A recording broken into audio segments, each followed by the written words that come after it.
you're looking ready to set it on fire. Come on and cha-cha-cha with me, and I'ma cha-cha-cha with you tonight.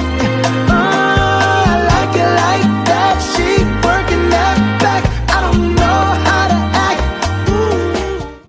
Assalamualaikum warahmatullahi wabarakatuh. Waalaikumsalam warahmatullahi wabarakatuh. Alhamdulillah wassalatu wassalamu ala Rasulillah. Asyhadu an la ilaha illallah wahdahu la syarika lah wa asyhadu anna sayyidina Muhammadan abduhu wa rasuluh. Allahumma shalli ala sayyidina Muhammadin nabiyil ummi wa ala alihi wa sahbihi wa barik wasallam. Sebelum mempelajari kita pada mulai siang hari ini, mari kita berdoa yang akan dipimpin oleh kelas ketua kita pada ketua kelas. Berdoa dimulai.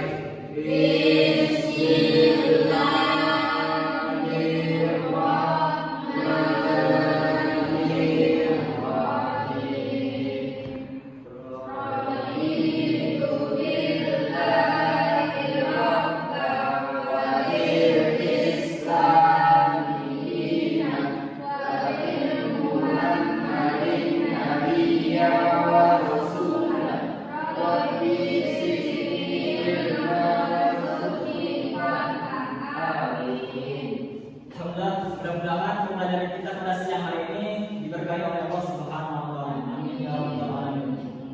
Baik, anak-anak Bapak, pada hari ini ada yang tidak hadir? Pada pembelajaran Masya Allah, memang kelas ini luar biasa, berbeda dengan yang lain. Anak-anaknya yang soleh dan solehah. Masya Allah. Tadi malam Bapak sudah mengirimkan materi terkait tentang materi yang kita akan pelajarkan pada hari ini. Tentu sudah dibaca dan dipahami dan dikerjakan juga oleh anak Bapak. Sudah. Dan di sini juga Bapak sekaligus ingin mengulas ataupun mengulang juga materi yang telah Bapak kirimkan pada malam hari ini. Ini untuk membuktikan bahwa Anda memang benar-benar mempelajari yang sudah Bapak kirim materinya pada malam hari ini. Oke? Oke, Pak. Di sini Bapak ingin bertanya kepada salah satu dari Anda. Pertanyaan pertama terkait tentang materi kita pada hari ini, pertanyaan sholat. Maka di sholat ini memiliki rukun-rukunnya. Rukun-rukun sholat ada 13. Tolong Anda sebutkan mulai dari 1 sampai 13. Baik, Pak. Rukun sholat ada 13. Yang pertama niat, yang kedua berdiri tegak bagi yang mampu, yang ketiga takbiratul ihram, yang keempat membaca Al-Fatihah, yang kelima ruku, yang keenam iktidal, yang ketujuh sujud, yang kedelapan duduk tasyahud awal, yang kesembilan duduk di antara dua sujud, yang kesepuluh membaca tasawuf akhir, yang 11 membaca selawat 12 salam, yang 13 takbir. Ya, tepuk tangan dulu untuk pemirsa.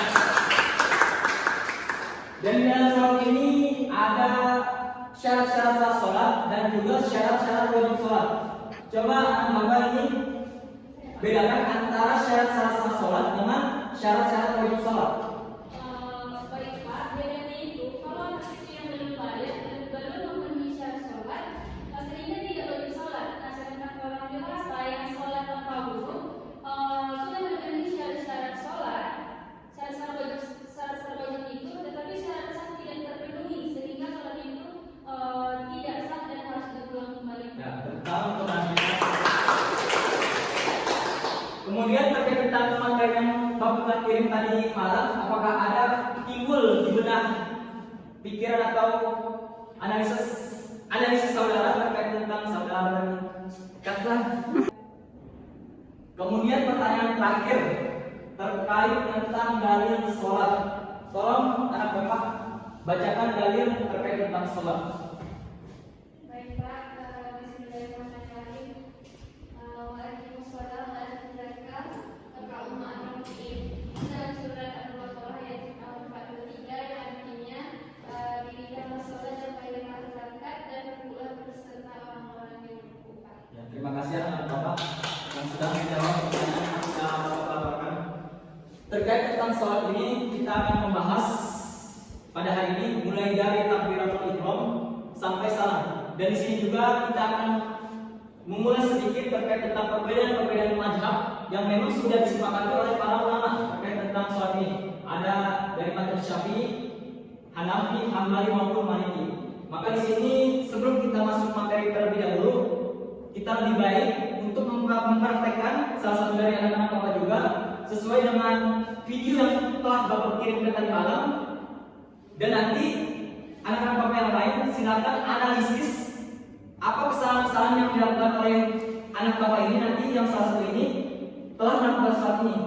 Semisal mazhab saya melakukan hal seperti ini, kemudian mazhab yang lain seperti ini, dan apa kegunaannya pada kondisi apa tersebut yang harus dilakukan. Paham anak Bapak? Paham, Pak. Pak, sebelumnya boleh bertanya, Pak? Boleh anak Bapak? Saya ingin anak-anak mau bertanya, Pak, apa dampaknya sholat terhadap perilaku sehari-hari seperti mencegah perbuatan keji dan munkar itu, Pak? Ya, tentu kita sudah paham juga terkait tentang sholat ini. Maka Allah Subhanahu wa taala berfirman, "Inna sholata tanha 'anil fahsya'i wal munkar." Maka di dalam sholat ini sebagai tiang agama, sebagaimana Nabi sallallahu alaihi wasallam bersabda, "As-sholatu imaduddin." Ya, sholat adalah tiang agama. Maka barang siapa yang sholat ini pondasinya sangat kuat sehingga beliau ini bisa mempertahankan ketakwaannya, kualitas keimanannya di dalam melaksanakan hal-hal yang positif sehingga mereka terhindar dari hal-hal yang namanya maksiat. Ada lagi adalah Bapak yang belum paham terkait materi kita yang sudah Bapak kasih terkait tentang malam ini. Ya, anak Bapak. Pak, bagaimana pelaksanaan sholat dalam kondisi normal dibandingkan saat di perjalanan musafir? Di sini kita harus lebih spesifik juga terkait tentang sholat di kondisi tertentu. Maka orang-orang yang sholat ini boleh ketika di dalam perjalanan seperti di suatu mobil, mereka boleh sholat asalkan ketika takbiratul ihram ini dalam konteks sholat sunnah. Ketika takbiratul ihram ini mereka kondisinya adalah menghadap kiblat. Sesudah takbiratul ihram mereka boleh posisinya maupun dalam kondisi ke arah timur, barat maupun ke selatan. Sedangkan sholat wajib mereka tidak mau tidak mau harus turun dan mencari masjid ataupun tempat-tempat yang memang mendukung untuk melaksanakan sholat. Seperti itu. Setelah itu kita langsung lanjut aja terkait tentang sholat ini. Jadi kita di sini masuk praktek dan nanti Bapak akan pilih salah satu dari anak-anak Bapak untuk mempraktikannya sesuai dengan video yang Bapak sudah kirim pada malam tadi. Maka di sini langsung saja anak Bapak kita akan membagi kelompok sebanyak 2 kelompok saja. Nanti sekaligus Bapak akan pilih salah satu dari anak-anak Bapak untuk mempraktekannya sesuai dengan video yang Bapak kirim pada malam tadi. Kemudian nanti anak-anak Bapak per kelompoknya silakan analisis ataupun memperhatikan gerak-gerik yang orang sedang sholat ini. Lalu kemudian nanti dipresentasikan bahwasannya seperti mazhab A melakukan seperti ini menurut kebiasaan saya, karena saya memegang menganut mazhab seperti ini. Bisa dipahami? Bisa. Untuk pembagian kelompok ini kita hanya cukup untuk berhitung sebanyak 2, dimulai dari anak Bapak. 1. Ya, silakan berkumpul sesuai dengan kelompoknya masing-masing. Di sini kelompok 1 dan di sini kelompok 2.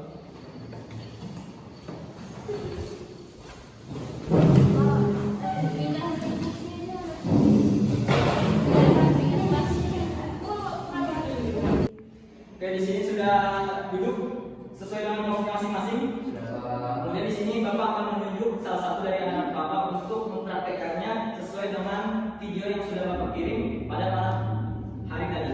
Silakan anak Bapak.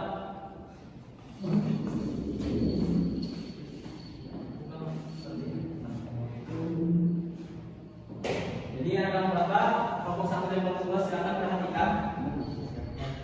Satu rombongan aja. Masuk. Lihat.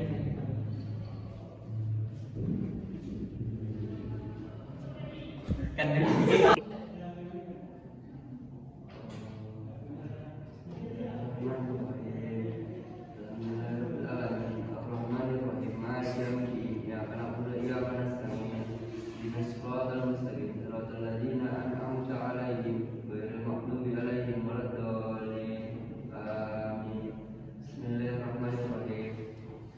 Nah, kalau kau saat asli dia tuan, nasan yang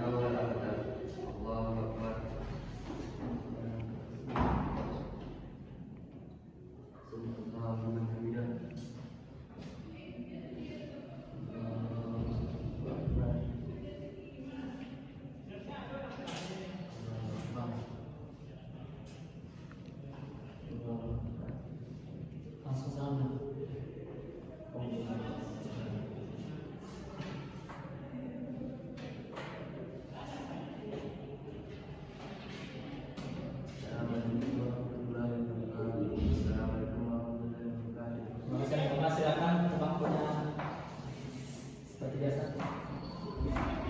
Baik anak-anak Bapak, tadi anak-anak Bapak masing-masing berkelompok sudah memperhatikan gerak-gerik maupun bacaan teman yang sudah praktikannya sesuai dengan video yang Bapak kirim tadi malam hari. Jadi silakan dimulai dari sekarang anak Bapak silakan berdiskusi per kelompoknya masing-masing untuk nanti dipresentasikan mengungkapkan perbedaan-perbedaan antara gerak-gerik maupun bacaan sesuai dengan mazhab yang dianut oleh anak-anak Bapak. Oke, dimulai dari sekarang. Bapak beri waktu kurang lebih selama 5 menit. Baik, Pak. To set it on fire. Come on and cha-cha-cha with me. And I'ma cha-cha-cha with you tonight. Oh, I like it like that. She working that back. I don't know how to act. Ooh, come on and cha-cha-cha with me. And I'ma cha-cha-cha with you tonight. Oh, I like it like that. She working that back. I don't know how to act. Ooh. Pak, udah siap, Pak. Perbedaan apa? Perhatikan anak Bapak, di sini nanti kita akan presentasi per kelompoknya masing-masing hanya program saja. Dan dimulai dari kelompok 1.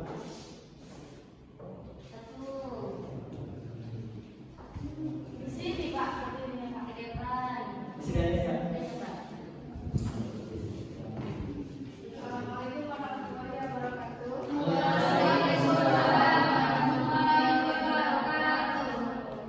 Jadi Pak, dari praktik yang telah dilaksanakan oleh teman kami tadi, jadi kami mendapatkan perbedaan, yaitu yang pertama, di saat dia tidak membaca doa, langsung membaca Al-Fatihah, sedangkan mazhab Syafi'i memakai di saat rukuk dan sujud tidak membaca Al-Fatihah.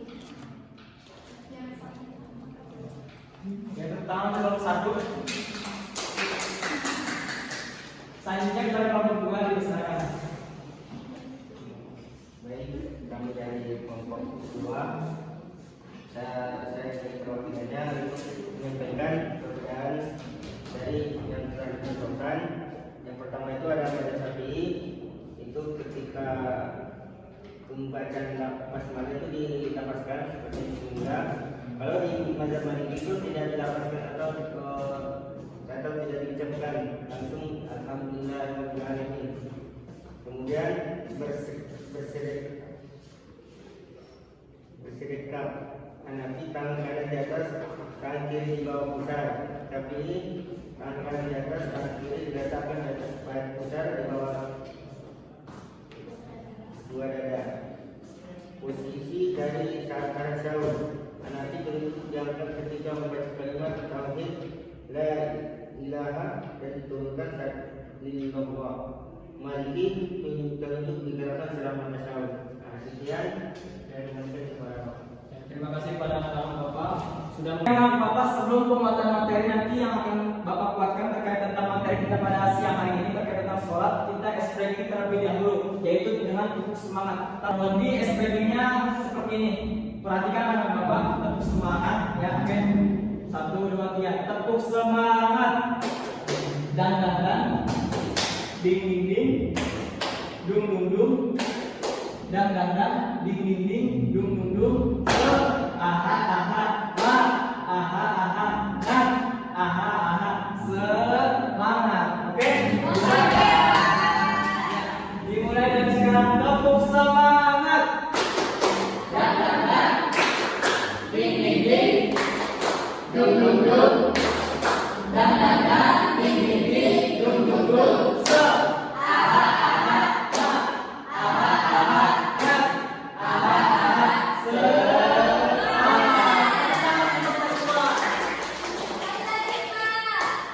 Udah cukup. Nanti habis fokus kita. Oke? Langsung saja di sini praktek kita. Yang pertama, niat. Di dalam niat ini anak Bapak istilahnya minimalnya ada 5 komponen. Yang pertama, menyengaja. Usolli. Kemudian hukum sholat yang kita kerjakan, yaitu fardu, usolli fardu. Dan yang ketiga, jenis sholat yang kita kerjakan, seperti sholat zuhur, sholat fardu zuhri. Dan yang keempat, berapa rakaat? 4 rakaatin.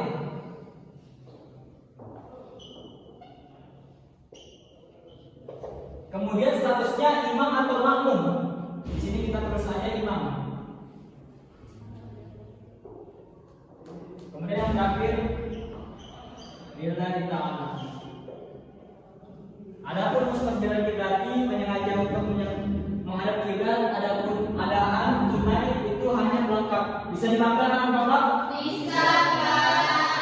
Dan kemudian mazhab Syafi'i antara takbiratul ihram dan juga niatnya itu selaras. Jadi di sini mazhab Syafi'i ini dilafazkan niatnya ini.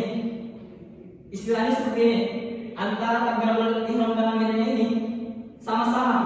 Berbeda dengan mazhab Malik, Hanafi maupun Hambali. Jadi sering kita temukan ada orang yang takbiratul ihramnya itu cepat. Karena dia sebelum takbiratul ihram sudah niat terlebih dahulu. Tetapi mazhab Syafi'i itu lama. Karena antara takbiratul ihram dan juga niatnya selaras. Paham Bapak?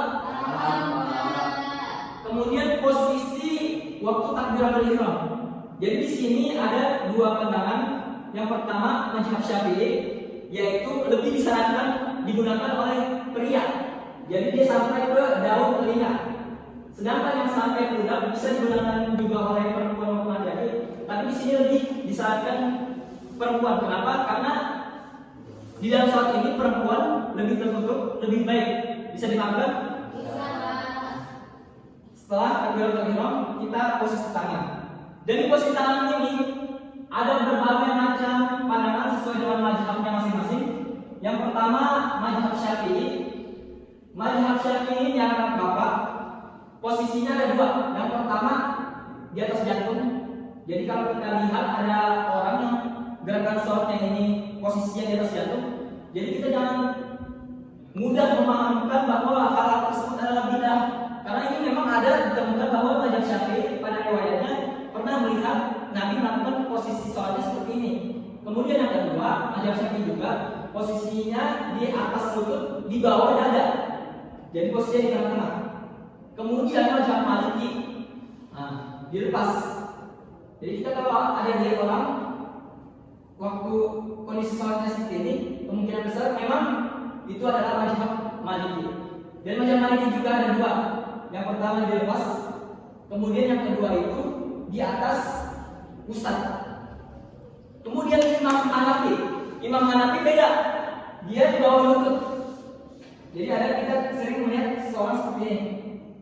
Sholatnya ini di bawah lutut, bukan di bawah lutut, di bawah pusat posisi tangannya. Dan yang terakhir, sholat sifat Nabi SAW menurut Syekh Al-Albani. Menurut Syekh Al-Albani ini posisinya di atas jantung. Jadi kalau kita lihat di atas dada, ada seperti orang sholat seperti ini. Kemudian habis itu kita membaca doa kita. Doa kita juga ini tidak termasuk rukun sholat. Doa kita ini hukumnya sunnah. Dan di sini banyak juga berbagai macam pandangan, seperti Perti Persatuan Tarbiyah Islamiyah, yang seperti kita baca Allahu Akbar kabir sampai habis.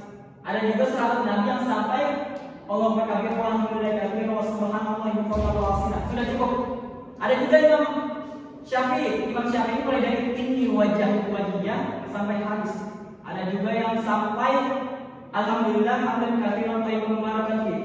Dan ada juga pendapat terkait tentang doa kita ini menurut Muhammadiyah, Allahumma ba'id baini wa baina khataaya kama ba'adta baina masyriqi wal maghrib sampai habis. Setelah kita membaca doa kita dengan Bapak, kemudian kita membaca suratul Fatihah. Surah Al-Fatihah ini adalah surah talimanan yang berupa Fatihatul Kitab. Orang yang sholat tidak membaca surah Al-Fatihah tidak sah sholatnya. Maka kita harus perhatikan terkait tentang surah Al-Fatihah ini. Maka orang yang tidak sah, tidak benar baca sholatnya, maka bisa dibilang sholatnya ini tidak sah. Dan surah Al-Fatihah ini anak-anak Bapak, yaitu ada dua. Yang pertama wasol dan juga wakaf. Dan sudah di antara dua ini, yaitu membaca Al-Fatihah dengan cara wakaf, yaitu berhenti satu ayat. Dan lebih disarankan orang yang membaca surah Al-Fatihah secara wasal ataupun bersama ketika beliau sedang melakukan sholat tarawih. Karena sholat tarawih ini kita tahu berjamaah dan rakaatnya sangat amat banyak. Setelah kita baca surah Al-Fatihah, disunahkan sebelum baca surah Al-Fatihah juga kita membaca A'udzubillahi minasyaitonirrajim. Dan kemudian setelah membaca surah Al-Fatihah, ketika kita membaca amin sebelum amin ini juga kita hukumnya sunnah. Sebelum kita membaca amin, kita berdoa untuk diampunkan dosa-dosa kita, yaitu membaca Rabbighfirli. Setelah posisi membaca surah Al-Fatihah sudah selesai, hukumnya sunnah untuk membaca surah-surah pendek. Dan di sini membaca surah pendek ini jangan sampai keliru. Ada sebagian orang ini yang pada rakaat pertamanya dia membaca surah An-Nas, kemudian rakaat keduanya dia membaca surah Al-Ikhlas. Jadi di sini keliru karena dia tidak berurutan. Jadi posisinya harus berurutan seperti istilahnya di dalam Quran kan posisi halaman yang sebelah kiri kan ayat terakhir ini kan surah Al-Ikhlas, surah Al-Falaq dan surah An-Nas. Jadi lebih diharuskan rakaat pertama surah Al-Ikhlas, rakaat kedua surah Al-Falaq. Paham Bapak? Setelah membaca surah Al-Fatihah, Bapak kemudian kita posisinya adalah ruku. Dan di sini posisinya jangan sampai seperti kambing, seekor kambing yang melihat rumput di bawah. Jadi posisinya itu seperti ini. Nah, ini tidak lurus serangan Bapak. Jadi kita harus posisikan ketika kita ruku ini, posisinya kita harus meletakkan bejana. Bejana ini kalau di orang Arab ini adalah tempat air yang untuk membasuh tangan ketika seorang hendak makan. Jadi ketika posisi ruku seseorang sudah sempurna, pertandanya itu air bejana yang di bejananya ini tidak jatuh. Dan juga jangan sampai seperti ini. Ibaratnya seorang kuda yang melihat seekor kuda jantan yang melihat kuda betina. Jadi harus kita perhatikan di dalam posisi ruku. Kemudian setelah ruku i'tidal. Dan posisi i'tidal ini ada 3 bacaan. Yang pertama, Rabbana lakal hamdu sampai habis. Rabbana lakal hamdu dan Allahumma rabbana wa lakal hamdu. Dan terkait tentang i'tidal ini ada ketika kita sholat subuh, ada kita yang memakai kunut dan ada juga yang tidak, seperti Imam Malik. Sedangkan Imam Syafi'i membaca kunut ini adalah hukumnya sunnah muakkad. Bagi siapa orang yang bermadzhab Syafi'i yang tidak memakai sunnah muakkad, ketika dia hendak salam, dia harus melakukan sujud syahwi ataupun bisa dibilang sujud lupa.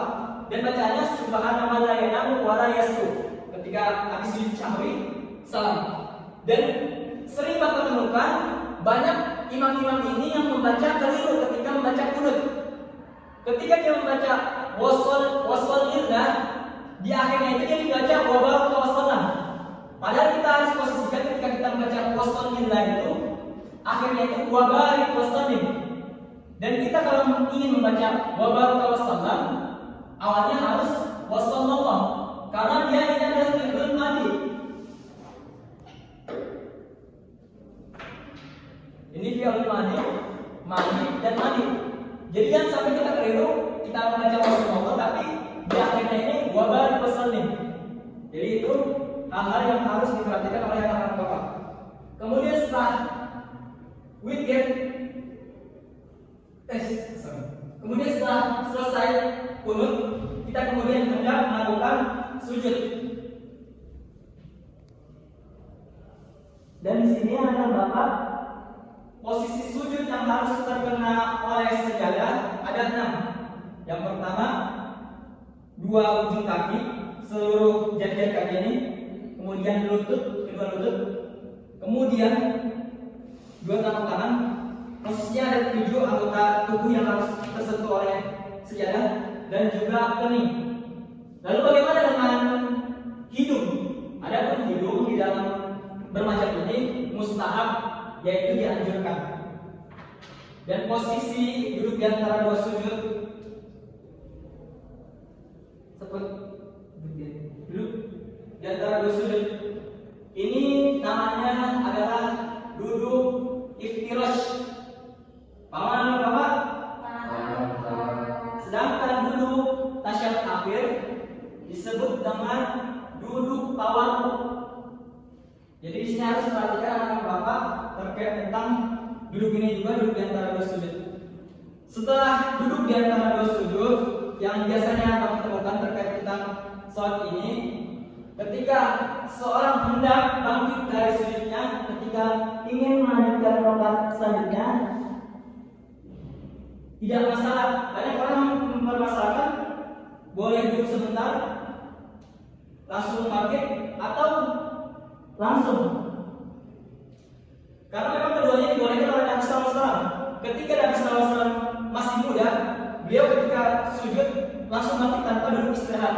Tapi beriring waktu berjalan, beliau sudah tua dan bobot berat badan juga bertambah.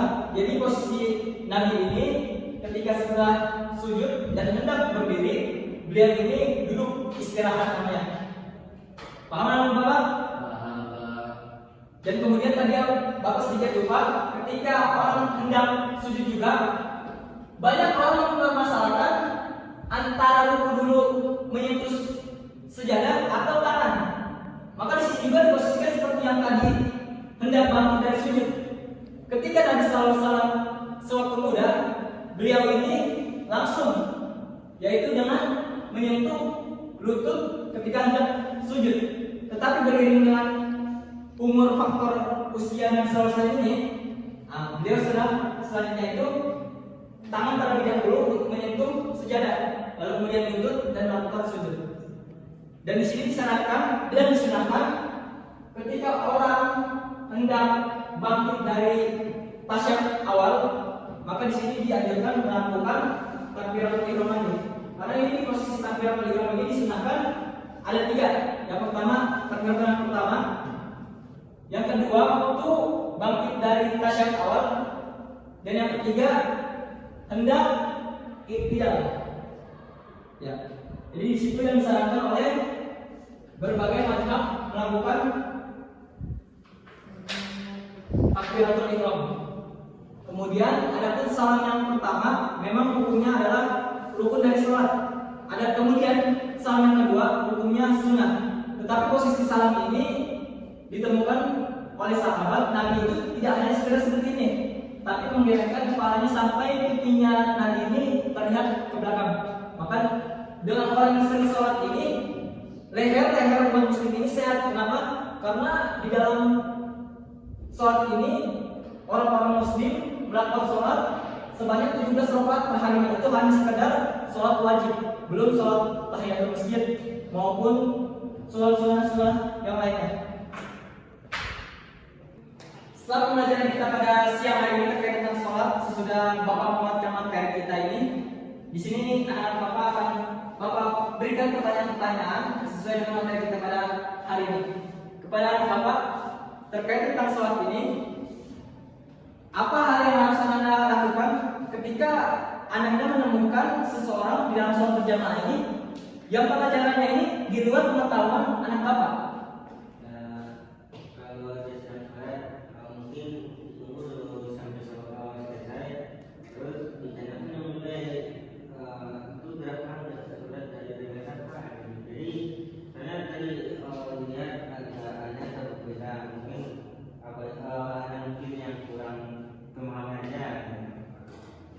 Terima kasih pada anak Bapak.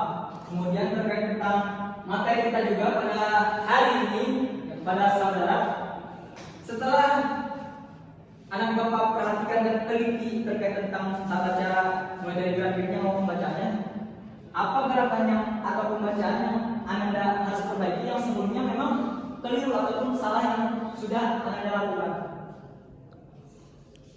Mungkin tadi ruku yang kurang sempurna lah.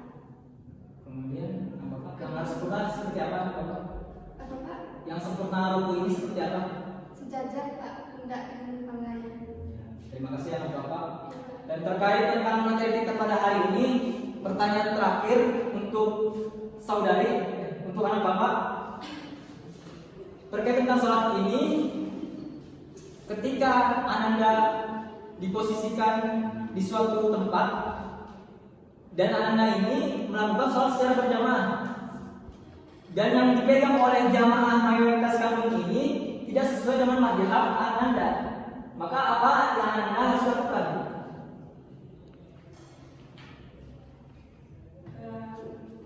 Baik Pak, jadi saya akan menunjukkan sikap menghormati dan toleran terhadap perbedaan mazhab yang ada. Nah, jika perbedaan tersebut masih berada dalam ranah yang dibenarkan oleh syariat, saya tetap akan mengikuti sholat berjamaah itu dan menjaga kebersamaan umat Islam. Nah, saya tidak akan memperdebatkan perbedaan tata cara ibadah yang bersifat khilafiyah, melainkan berusaha memahami bahwa setiap mazhab memiliki dasar dalil dan berbagai ijtihad yang dapat dipertanggungjawabkan. Terima kasih kepada Bapak, tangan kita semua. Ya mungkin kesimpulan sama saya, nggak ada kan? Oke anak Bapak, setelah pembelajaran kita pada siang hari ini, Bapak berharap terkait tentang sholat ini, Bapak harus memperhatikan ya, mulai dari takbir ataupun sampai salam untuk sesuai dengan tuntunan sholat yang memang mazhab Anda kerjakan. Jangan sampai keliru, oke? Dan terkait tentang sholat ini jangan sampai orang-orang yang mensalahpahamkan sedikit-sedikit tidak. Karena ini banyak yang mempermasalahkan orang-orang yang memang sering sholat, tapi yang pembahasan perdebatannya hanya hal-hal itu. Karena ini yang salah itu bukan orang yang memperdebatkan, justru orang yang tidak sholat yang salah. Maka dari itu kita harus menyempurnakan sholat. Karena ada sebagian orang yang memang kenapa kita lihat mereka sering melakukan perbuatan keji dan munkar, boleh jadi faktor karena sholatnya belum sempurna. Sedangkan untuk kondisi saya tidak diketahui orang-orang yang mengerjakannya. Paham kan Bapak? Paham, Pak. Mungkin sekian yang dapat Bapak sampaikan. Sebelum kita tutup, mari kita baca doa kafaratul majlis.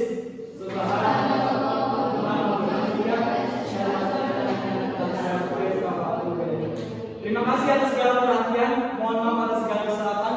Wassalamualaikum warahmatullahi wabarakatuh.